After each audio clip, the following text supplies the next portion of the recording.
All right, put your hands up high. I'm gonna run around with our other mic and make sure again that everyone can hear your question. So who's our first person? And I'm just going to say, we've got a couple of broken English beanie hats. Best question. Best question. Get a hat. All right, we're going for best question. We're gonna start right here. So it's a chicken and egg question. So did the Ministry of Not Forgetting come first? Or did Marianne as the subject come first? And if so, what's the genesis? Great question. All right, we built the ministry for Marianne. I guess as filmmakers, we're always hoping to meet our subject and enter into a kind of creative engagement. Like the act of making the film together should try to match their creativity.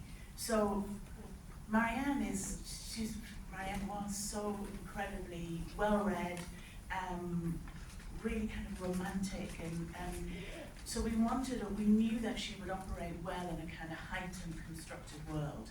And paradoxically, we often find that working with big musicians, that because they have a sort of constructed self, it's easier to allow them to bring that mythology with them and to be really kind of improvised and open and honest, but in a very sort of constructed and less kind of, strange environment. So yeah, Marianne came first and we made the ministry for her.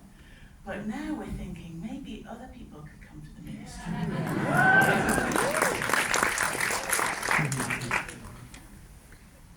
Yeah, doors are open for Yoko Ono. If she's in the house. When was she born and when did she die? Wow. Well, I can tell you when she died because it was almost exactly a year ago. It was the end of January last year. So that's when she passed. When was she born? I'm going to have to do maths in my head. I want to say 47, maybe? Sounds about right. 1946. 46, there you go. Yeah.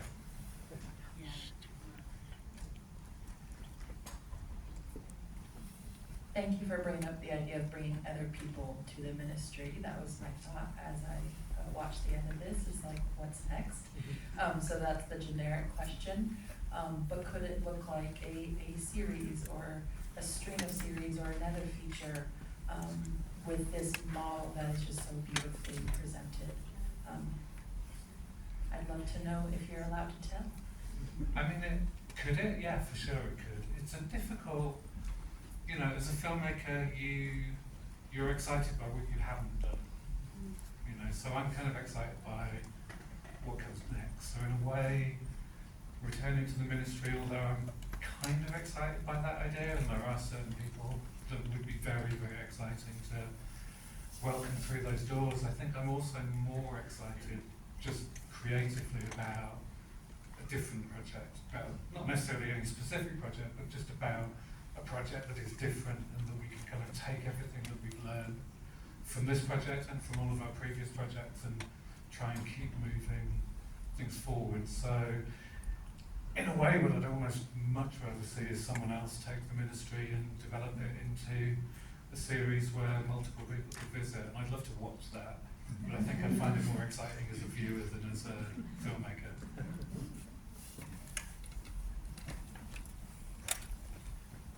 Is there a connection between Tilda Swinton and Marianne Faithfull that we should know about? She's a fan. Tilda's a fan of Marianne's, and they did meet. I don't think they ever worked together, did they? I don't think so. But no, just a circle of friends. I mean, I have never come across. Sometimes people describe artists as being an artist's artist or a musician's musician. That's who Marianne was. She's, her reputation, because we grew up a little in a slightly later generation, and we heard the lie in the school playground, and so for us, her reputation was very much broken. We encountered that, and I think hadn't really grown up giving a lot of time to her music. And it came to us through our friends, through Nick Cave, who we made our first film with, 20,000 Days on Earth, and Warren Ellis, his collaborator, who was recording with Marianne. It was really through meeting musician after musician that we really rate, and seeing how much they adored her, and just what esteem they held her in. So in many ways, the sort of the discoveries of the ministry were also ours. Every time we came across something, we gave it to the ministry, so that you could hopefully have that moment of like revelation as well. Because we didn't know her music really well. Like, I didn't know she'd done Seven Deadly Sins, and didn't know all of that. I didn't know it all. Yeah.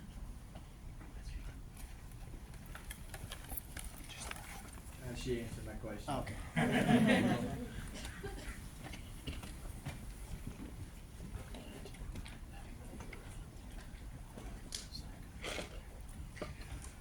What was your arc as filmmakers? What you believed about her and what you came to understand? I mean, you may have just answered that, but did you guys have a change in your point of view from where you started to where you ended? Yeah, very much so. I mean, I think, as Jane was saying, the journey of the film was very much also our journey of making the film. But I think, you know, one of the biggest revelations, I think, for us about Marianne as an artist, and it came, you know, embarrassingly late in the process, to be perfectly honest, was that Marianne is often described by journalists and in the press with all of these kind of adjectives that describe her singing voice that are to do with kind of damage. She's described as being tobacco stained or whiskey soaked, or, you know, she's talked about how the damage of her heroin abuse for many years has changed her voice. And I think we were very guilty, like most people, of not giving Marianne the agency that I think all artists deserve, to understand that whilst, you know, some of those things very much were inflicted on her voice by her lifestyle choices, she used what she had, and she created with what she had, and she did that in a way that served her artistry. And I think, you know, as a culture, we're very, very guilty of, we assign male artists agency. You know, if a guy makes a great record or a great film or writes a great poem, it's because they're considered a genius. That's kind of how it's framed. And so many female artists are framed by outside factors being responsible for them being the talent that they are. And I think I hadn't realised until deep into the project just how much we were as guilty of that as the next person. That was a good answer, and I feel like you should get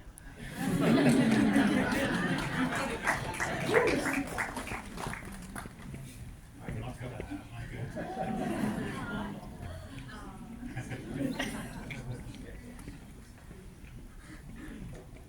It feels almost like cosmically significant that your subject passed away before you could finish filming. And there was a moment in the movie where she talked about, like, it would have been easier for everyone's narrative if I had just passed away then. And then it's just totally abrupt in the film later. And I was wondering what that taught you guys about the fluidity of our own narratives and our own history, and about not forgetting and remembering and all of that, with your subject just passing away as you're trying to make this story about her. It was such a shock, and we miss her so much. Oddly, we kind of faced those questions early on, because she was in many ways a lot iller when we first met her. She'd just come out of COVID and the damage that had done. She had to move back to London. She was put into a care home because she needed round-the-clock care. And at that point, when the film came to us, we had to move so quickly, because we were so worried that she wouldn't be around for very long. And we did everything we could to kind of keep her engaged, and she defined herself by her work. So just the act of thinking and working energized her, and we began to see her get stronger. But yeah, oddly, we faced it at the beginning of it, and when she actually passed, we didn't really expect it. completely expected that she would be here with us, you know, being able to kind of see and feel the people getting to know her story and beginning to open their eyes up to the breadth and kind of amazingness of her work. Yeah, I just, yeah, hope, I don't know, yeah, hope that somewhere she's seeing some of it. She saw a lot of the film, and the film didn't really change. There's only that moment with Tilda at the end. That Tilda was the only thing we hadn't filmed at that point. We were in the edit. And we'd been leaving Tilda because we knew we wanted to script that to make it all kind of hang together. And that was that. Yeah, that was the only change we made. You know, it just felt like we needed to. We wanted the film to be completely of Marianne and to end with Marianne, but we needed it some way that wasn't mawkish or I don't know, the whole kind of like dates and tribute kind of thing on the screen just didn't feel right. She's so alive. The Marianne you met is so fierce and brilliant. Yeah. I've got 2 questions. How long did the project take? And then, were there people that wanted to participate that you weren't able to include? So we first met Marianne about 4 years ago. So the project was kind of in progress for probably about 3 years. We had a bit of a hiatus in the middle of that because one of our major financiers pulled out of the film business and all of their projects kind of lost their funding.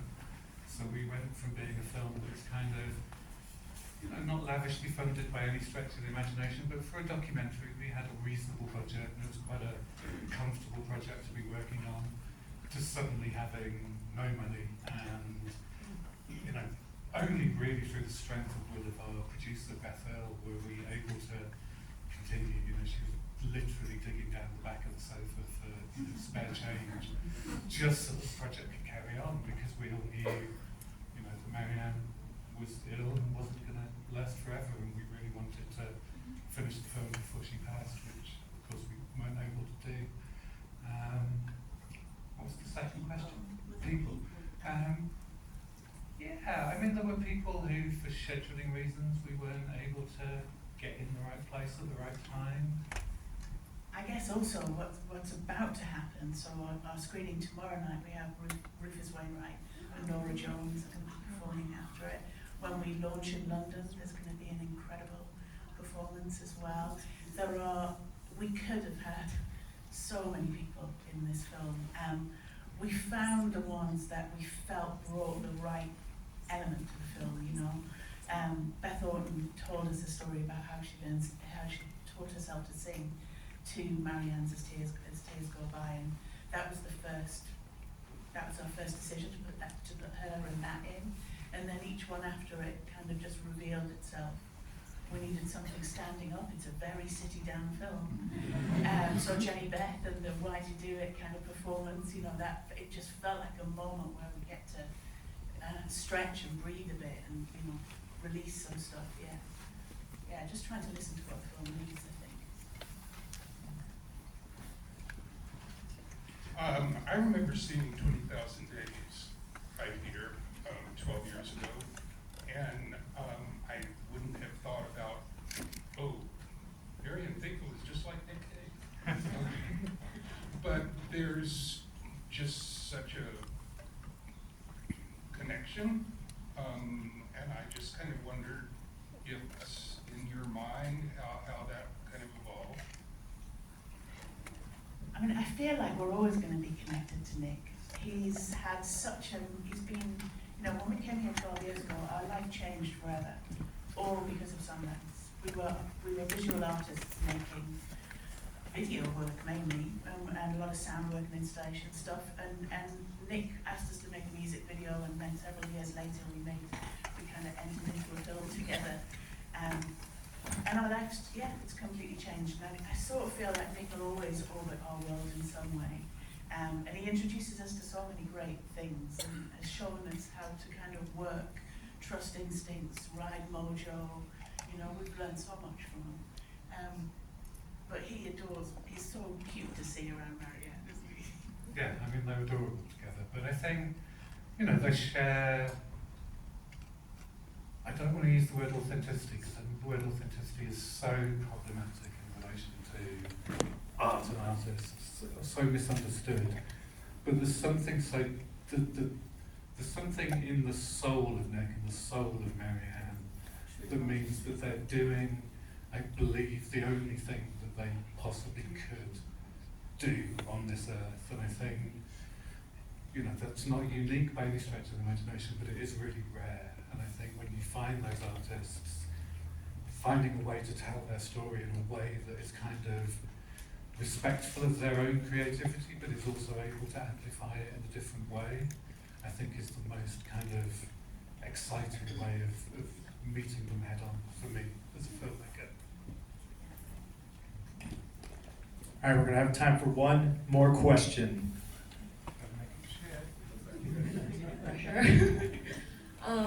I just wanted to say thank you so much for this film. I've never seen anything like it. The question I have is about the Ministry of Not Forgetting. How do you determine what the axes of that is? Like between debaters, reconstructionist artists, like archivalists. How did you think about creating this place? Like how did you decide what would go into this? What roles would go into it? Amazing question. It's a hack. Yeah. Yeah, it's definitely a hack question. It was, I'm going to go back to 20,000 Days. When we made 20,000 Days, we had the parallel of the beginning of an idea for a song all the way to performing that song on Sydney Opera House stage.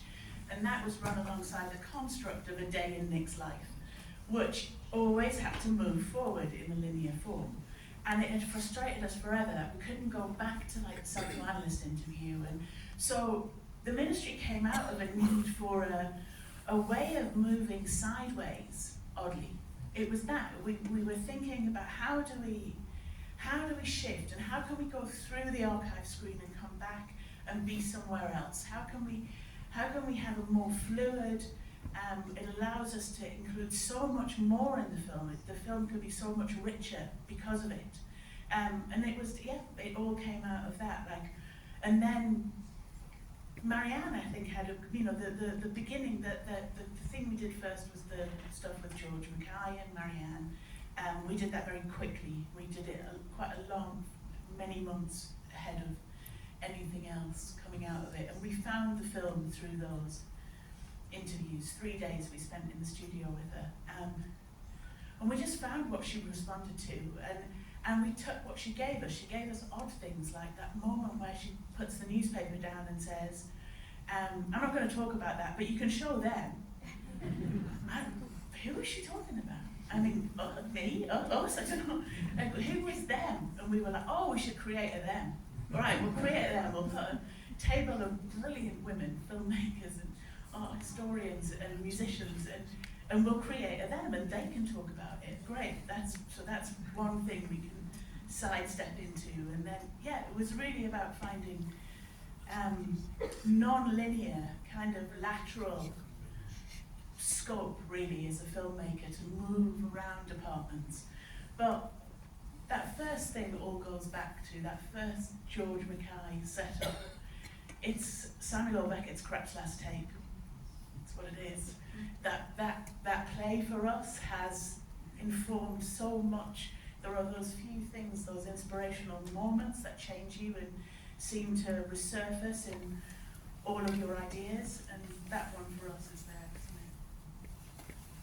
it? Yeah, I mean, just the idea of an older artist being able to look back on their life and be able to meet these almost endless reversions of themselves. You know, we all change over a lifetime, but you're very rarely confronted with the person you used to be. And I think for most artists, that's a very difficult thing to do, precisely because, as I was saying when I was talking about whether the Ministry could continue or not, I think for most artists and creative people, you want to look forward, you don't want to look back, you know. I couldn't imagine anything worse than trying to sit down with Nick Cave and asking him to look back on, you know, a career's worth of archive footage. I mean, he would just punch me, I'm sure, if I even suggested it, because it would be the worst idea that he could think of. But I think Marianne, because of the health situation, because of also just her own, what would you call it, openness maybe, her own forthrightness. She was willing and happy to do that, and I think she actually really enjoyed that process of re-meeting Marianne at different stages of her life. Well, she's always been cool, hasn't she? That's what amazed us, is like, wow, all of an army of Marianne's turned up to make this film. And I think she saw that. Thank you all, thank you so much.